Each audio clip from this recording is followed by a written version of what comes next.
So here we have the Mini Cooper S Countryman automatic on a 19 plate. I'm going to start off by showing you around the outside of the car, and then we'll hop in and run through some controls on the inside. But from the outside, you can see it's a 5-door car with alloy wheels. Let's start off inside the boot and then work our way around the rest of the car from there. So as we approach the boot, you can see we have reversing sensors, plenty of boot space as well, along with the 3 individually folding rear seats should you wish to increase this space even further. Okay, so we're just going to work our way back round to the front of the car, and then we'll hop in and run through some controls on the inside. But now that we've done a full circle of it, you can see it's in excellent condition the whole way round. Just briefly before we climb in, I think it's what we're seeing the interior from this exterior point of view. You get full leather seats, as you can see. There's plenty to run through on the dashboard, so let's hop in and we'll do that right now. Okay, now that we're inside the car, we're going to start with the dials. On the left-hand side, we have the rev counter, we have the speedometer in the middle, and the fuel gauge on the right-hand side. Also in the middle, you can see the total miles on this car. They are only 1,193, so very low mileage. The information displayed above that can be changed using a button on the end of the indicator stalk, various bits of trip computer information, as you can see, or you can have, should you wish to, a digital readout for the speedometer displayed there, as you can see now.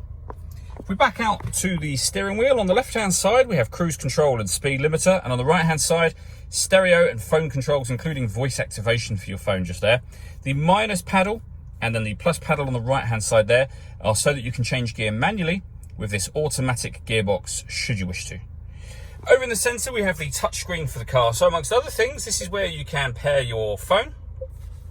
I say it's touchscreen, which it is. You don't have to use the touchscreen. You can do all of the movements using this dial and this collection of buttons, which as you're driving clearly makes a lot more sense. So for example, you can go around to satellite navigation. There's a full video that shows exactly how the satellite navigation works, which you can find both on our website and also on our YouTube channel as well, should you wish to.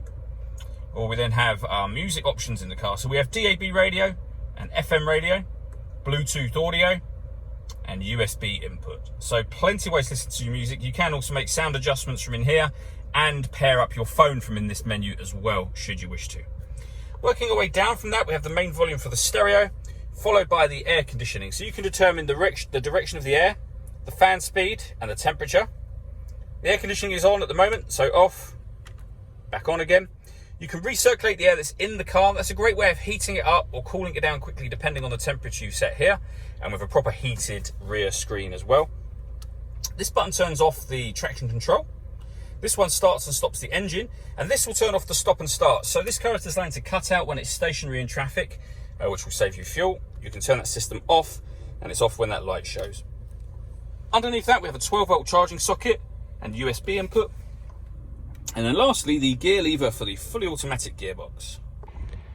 All that leaves me to say is thank you for taking the time to watch this video.